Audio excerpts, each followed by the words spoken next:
Hey guys, it's Rachel. I hope you're having a really good evening or morning or, wherever you're at in the world. I am here in beautiful Costa Rica. I'm in Avita, in a little hotel room. I'm here for a yoga festival and I'm super excited for the weekend. I've been getting a lot of questions lately, or I'm always getting a lot of questions about everything. I get emails and comments and tweets and Facebook messages, and there's no end to how many messages I get in a day. And there's questions about everything from little stuff like clothing or alignment in yoga or natural beauty products and stuff about my dogs and my family, just all kinds of questions, but also some very, very serious ones, very serious questions that I get. Some people write me their whole life story and just want to express gratitude for resonating with something that I've written, or asking for help. And see, I get on a daily basis 500 to 600 emails, and it's just rising and getting bigger, and it's a beautiful thing. And I feel so blessed that so many want to reach out, and they're actually connecting on a really serious level. However, I'm doing my best to answer as much as I can, but I just don't have time. So if you've written me in the past weeks and you haven't heard back, it's not because I don't care. I read everything, every comment, every email, I read it. I just don't have time anymore. And I've been trying to figure out a way where I can communicate a little bit easier with you. Instead of sitting down and maybe writing a big blog, which takes a lot of time out of my day, it's much easier for me to talk and speak than it is to sit down and write, which is why I love teaching yoga, because it comes into that space. But I wanted to try this. Maybe I can just sit down in front of my computer. We have a topic. I talk about it. I have a lot of things to say and ideas that many of you resonate with, and maybe see if it works and see if anybody listens. So what I wanted to talk about today is, I got an email earlier from a girl. She was 16 years old, suffering from an eating disorder, and she wrote me a really long email, basically, asking how did you get this perfect life and this perfect body, and how did you make everything fall into place, and she really was very unhappy with her own body, and her final question was, how can you love yourself when you're really ugly? And the question just brings me to tears, because I have a really hard time grasping that a 16-year-old can have these thoughts and ideas about her body. I think this is such a heavy subject that it's so important, and there's not enough people talking about this in a real way. And I know there's a lot of pressure out there right now to look a certain way and to be super skinny or super fit, and also in social media there's a ton of accounts out there just promoting weight loss, and people are going to the gym, running at a treadmill, staring at themselves in the mirror with their jaw clenched. And I don't think that makes anybody happy. I mean,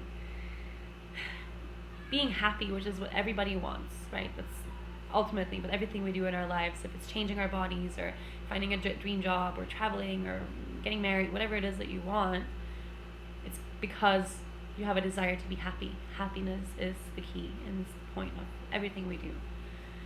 And having a perfect body, or being really skinny, or looking like a supermodel, or whatever it is that you're looking for, does not make you happy. And you might think I'm lying now. Like, your mind probably tells you if you were 20 pounds skinnier, your life would be perfect. If this changed, your life would be perfect. If you had longer hair, or you fit into your jeans better, or you could travel more, whatever it is, your mind has this thing, it puts an idea in you that life would be better if you changed, or something changed. It's always in the future. Your mind likes to think that happiness cannot be here, it has to be somewhere else. And that's the thing, if you always put that happiness in the future, whatever you're doing, when you get there, happiness is not there because you're not present. So you might lose those 20 pounds, and your mind is going to find something else to be unhappy about, something else that has to be changed. And even if you think, you might be a skinny person, and that's going to make your life easier because people will think you look prettier in pictures, honestly, people don't care that much about other people. Like, I just want to put that out there. People are really preoccupied with themselves and what's going on in their own space, and they're looking at themselves in the mirror, not so much at what you look like. And real happiness, that foundation of being really, really happy, does not come from the reflection in your mirror or from the number on a scale. It doesn't. I promise you that. I promise you that. You might, for a brief second, think that you're happy, but that happiness is very fleeting, and it's superficial, and it's not in your heart.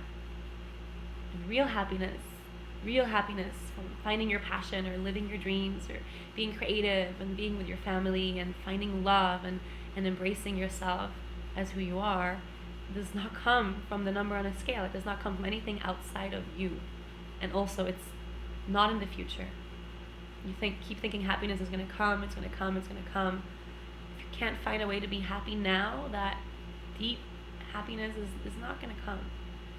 And starting off with your body, I would like to tell this girl who wrote me, and how can you be happy and love yourself if you're ugly? Being ugly, who has ever told you that? I doubt that if you really look into it, how many times a day do you tell yourself that you are this or that? How many times a day do you judge yourself or label yourself as good or bad? Compare that with how many times anybody else has labeled you the same way. We have these repetitive thoughts and they go round and round and round, and probably your mind is telling you every day that you are not good enough, when that's not true. What goes on inside of your head is not your truth. And what goes on in your mind is not the space where real happiness comes from. Real happiness comes from the heart. It comes from in here. And your heart couldn't care less what you look like in the mirror. Trust me, your heart couldn't care less if you fit into those size 4 jeans or whatever it is. Your heart doesn't care about any of that stuff. I get a little emotional. This is a really, really important thing. So I want to say, how about we start the other way around? How about instead of thinking if you lose this many pounds, you'll be happy later, how about finding the love for yourself first?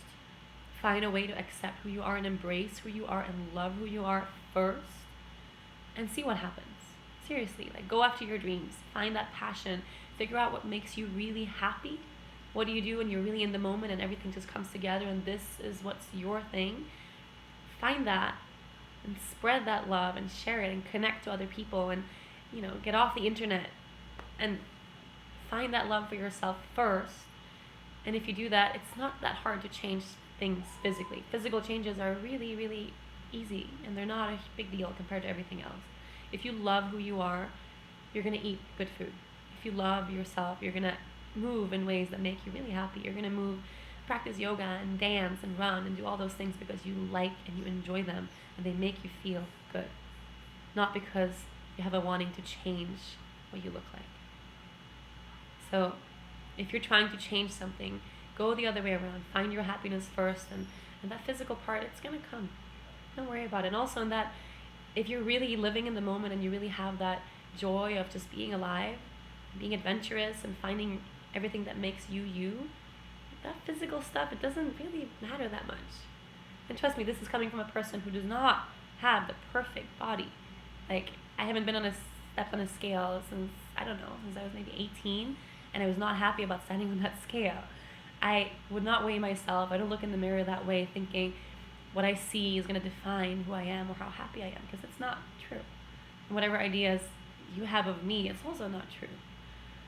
So please, just go deeper into your own heart and meditate, or, do what you have to do to stay present and find the joy that's real. And let's move from there. I think the world would be a much brighter place if we all just loved ourselves for who we are. I love you guys.